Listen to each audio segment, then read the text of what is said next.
Bismillahirrahmanirrahim. Assalamualaikum warahmatullahi wabarakatuh. Ada satu syair yang terkenal sekali yang saya pecah-pecah dari Maulana Jalaluddin Rumi. Bagi saya inilah simbol ekspresi pola gaya seorang yang mencintai. Jadi ada 7 nasihat yang terkenal dari Maulana Rumi yang ini pakai simbol-simbol alam semesta. Ya karena beliau mengembangkan paradigma cinta, berarti sebenarnya ini profilnya orang yang mencintai. Yang pertama apa? Orang yang mencintai itu dermawan dan suka menolong.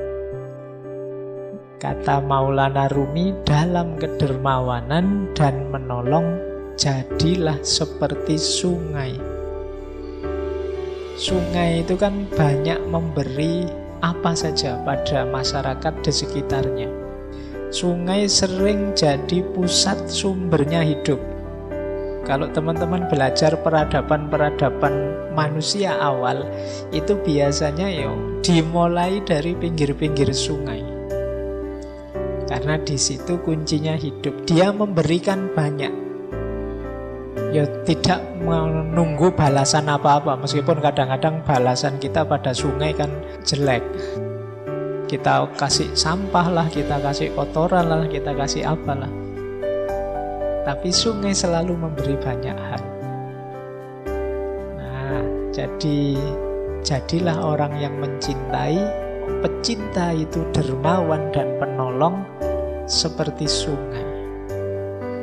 Nanti kalau teman-teman kok lewat sungai diingat-ingat kalimatnya Rumi tadi, ingat sungai berarti ingatlah bahwa aku ini harus jadi orang yang pemurah, dermawan, penolong. Baik, ini yang pertama ya. Karena ini ditaruh pertama karena manusia itu cenderung pelit. Dan itu katanya Al-Quran sendiri. Jadi manusia itu cenderung enggan berbagi, ingin enak. Biasanya kalau orang kok mau berbagi itu yang dibagi yang sisa-sisa, yang dia sudah menikmati terus bagi. Biasanya begitu. Makanya bahkan Al-Quran menegaskan kebaikan itu kalau kita menginfakkan yang kita cintai. Karena manusia itu cenderung pelit. Yang dikasihkan orang selalu yang sisa yang sudah dia nikmati. Makanya di banyak ayat itu Al-Quran kan nyindir kita, manusia itu pelit, manusia itu kalau memberi selalu yang jelek-jelek, sehingga terus ditegaskan oleh Al-Quran, lan tanalul birra, kamu tidak akan dapat kebaikan sebelum berbagi apa yang engkau cintai. Hatta tunfiku ma tuhibbun. Oke, jadi dermawan dan menolong. Yang kedua, dalam ketulusan dan kebaikan, jadilah seperti matahari. Matahari itu kan memberikan cahayanya, terangnya pada siapa saja, tidak milih-milih. Di mana saja siapapun diberi. Orang tulus itu begitu. Kalau tulus kok milih-milih itu biasanya bukan tulus, tapi pamrih. Pak, saya ikhlas Pak memberi teman saya yang ini. Yang itu kok tidak diberi? Dia sering nyakiti hati saya kok. Berarti ini sebenarnya tidak tulus. Kamu milih kok. Yang menyenangkan kamu beri. Yang tidak menyenangkan tidak kamu beri. Jadilah seperti matahari. Siapapun diberi. Jadi tidak pilih-pilih. Nah, jadi para pecinta itu tulus. Simbolnya ketulusan itu matahari. Jadi selain jadi sungai, ingatlah matahari. Jadi kalau besok pagi jalan-jalan keluar terus kena matahari, sadarilah bahwa aku dalam hidup ini harus tulus, tanpa pamrih. Matahari tidak pernah minta imbalan, kecuali matahari mall ya. Kalau kamu ke sana butuh, kamu harus bayar. Baik, jadi pecinta ciri keduanya tulus. Ciri ketiga, Pecinta itu memaafkan. Dalam memaafkan, jadilah seperti malam. Malam itu maksudnya gelap, pekat. Sudah tidak ada apa-apa, tidak lihat apa-apa lagi. Jadi kalau kita sudah memaafkan orang, ya sudah. Anggap semuanya sudah tidak kelihatan. Jadi anggap semuanya sudah lenyap. Kayak kalau malam itu kita sudah tidak bisa lihat apa-apa lagi sudah. Nah, tidak boleh ada sisanya apapun. Pekat seperti malam. Kan sering kita itu memaafkan tapi ingin sedikit-sedikit membalas dendam. Yo, sekarang saya maafkan tapi nanti mesti, itu sebenarnya belum memaafkan. Saya maafkan sih tapi hukuman Allah tidak akan, sama saja. Jadi kalau memaafkan seperti malam, sudah gelap kayak kita mau tidur, lampu mati, ya sudah tidak lihat apa-apa, tidak ingat apa-apa lagi, terus tidur. Jadi kalau memaafkan seperti malam. Nanti kalau mau tidur malam hari, sadarilah bahwa wah ini malam ya, aku maafkan siapapun yang punya salah tadi pagi, kemarin, dan seterusnya. Nah, ini yang ketiga. Jadi pecinta itu pemaaf. Yang keempat, dalam kemarahan jadilah seperti mayat. Ya, manusia itu yang normal memang kadang-kadang marah, kadang-kadang tidak berkenan terhadap sesuatu. Tapi begitu kamu sadar sedang marah, jadilah seperti mayat. Mayat itu kan sudah tidak ngapa-ngapain lagi sudah. Berarti apa? Kalau sedang marah berhenti. Jadi jangan ngapa-ngapain. Kalau hadis itu kan kalau kita marah saat berdiri duduklah. Kalau saat duduk marah berbaringlah. Kalau berbaring kok marah, wudulah. Bukan gulung-gulung muter-muter, enggak. Jadi kalau berbaring kok marah, wudulah. Sholatlah bila perlu. Jadi jangan memutuskan sesuatu, melakukan sesuatu. Biasanya orang marah itu kalau melakukan sesuatu nanti disesali. Atau pasti tidak bagus. Kalau pas kita sedang marah itu, wah saya ingin melampiaskan marah saya dengan omongan. Omongannya mesti, kan tidak mungkin kalau sedang marah ngomongnya terus halus gitu. Saya ini sedang marah. Jadi kan tidak mungkin begitu. Jadi marah ya marah saja. Boleh tidak saya maki-maki sampean sebentar saja. Kan tidak mungkin begitu ya. 1-2 kata saja ya biar saya lega, boleh ya gitu. Oke, jadi tidak, kalau sedang marah yuk jadi kayak mayat. Yuk diam dulu, tidak usah apa-apa dulu. Nanti kalau tekanan darahnya sudah turun, situasinya sudah longgar, nyaman, itu baru memutuskan sesuatu, melakukan sesuatu. Termasuk pada siapapun yang kita cintai. Jadi kadang-kadang kita tidak cocok, rame, gegeran, marah dengan yang kita cintai. Mungkin saudara kita, anak kita, siapa saja. Yuk ketika sedang marah, narik diri dulu.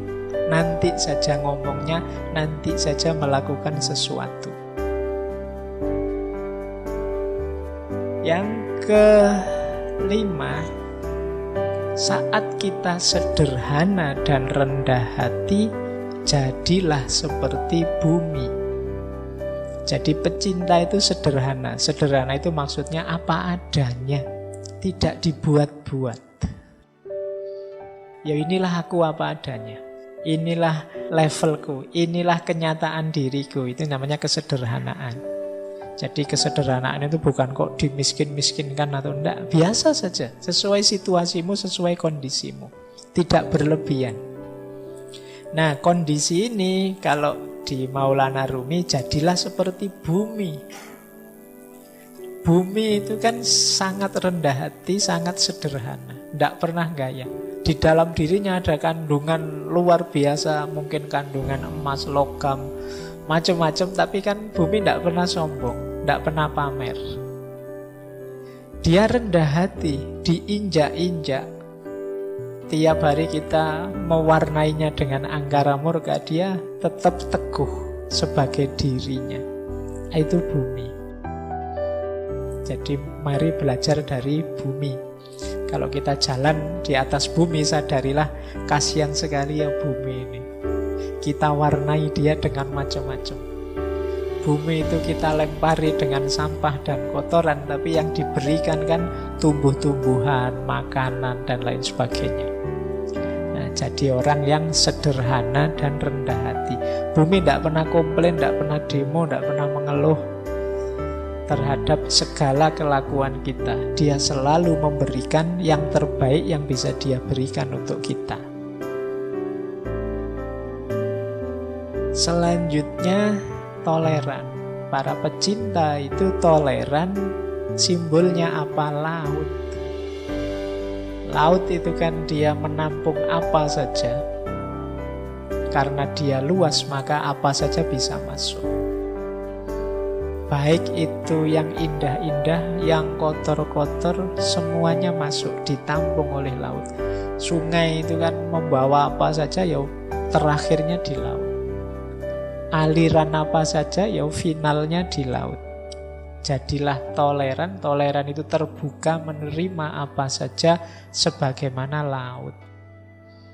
Jadi laut itu kan simbol kelonggaran, kelegaan, keluasan. Kalau teman-teman sedang jenuh, suntuk, itu kan biasanya terus jalan-jalan ke laut kan rasanya lapang, longgar ketika kita melihat laut. Nah, jadi ini simbol toleransi. Berarti kalau nanti ada konflik, marah-marah, wah ini berarti sedang sempit, kurang piknik, ayo jalan-jalan ke laut. Biar longgar hatinya. Biar terasa bahwa kita ini kecil, bahwa kita ini sempit, tidak luas. Ngapain sih gegeran segala? Nah, yang terakhir, kuncinya di yang terakhir ini. Jangan melihat keluar, lihatlah ke dalam diri. Jadilah engkau apa adanya. Jadi para pecinta, sadari dirimu, bermainlah peran sebagai dirimu sendiri apa adanya. Jangan terlalu banyak acting, jangan terlalu banyak gaya, nanti malah menyusahkan. Sadari hakikat dirimu dan perankan peranmu apa adanya. Jadilah engkau apa adanya.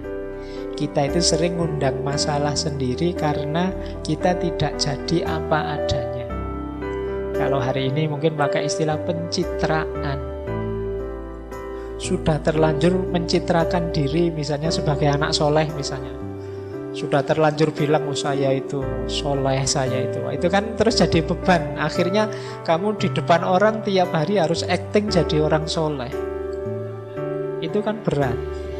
Nanti ada apa-apa dikit, subhanallah, alhamdulillah.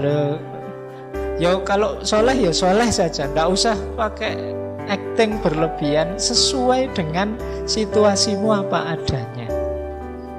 Nah, jadi para pecinta itu apa adanya. Banyak ikatan cinta bubar karena para pecintanya ndak apa adanya. Kan banyak itu yang kalau pacaran itu begitu sayangnya, begitu nikah dapat 1 bulan, begitu menyesalnya dia, kok ndak kayak dulu ya. Sudah beda antara dulu dan sekarang. Kemungkinan dulunya terlalu banyak pencitraan. Akhirnya sekarang menyesal. Walah ternyata aslinya gini, tidak sama dengan dulu. Ya, kamu tidak apa adanya. Jadi para pecinta, sadari dirimu, bermainlah peran sebagai dirimu sendiri apa adanya. Nah, ini 7 nasihat dari Jalaluddin Rumi. Baik, semoga manfaat dan maslahat yang kita dapat dari tema malam hari ini. Baik, saya akhiri sekian. Kurang lebihnya mohon maaf. Wallahul muwaffiq, wallahu a'lamu bissawab. Wassalamualaikum warahmatullahi wabarakatuh.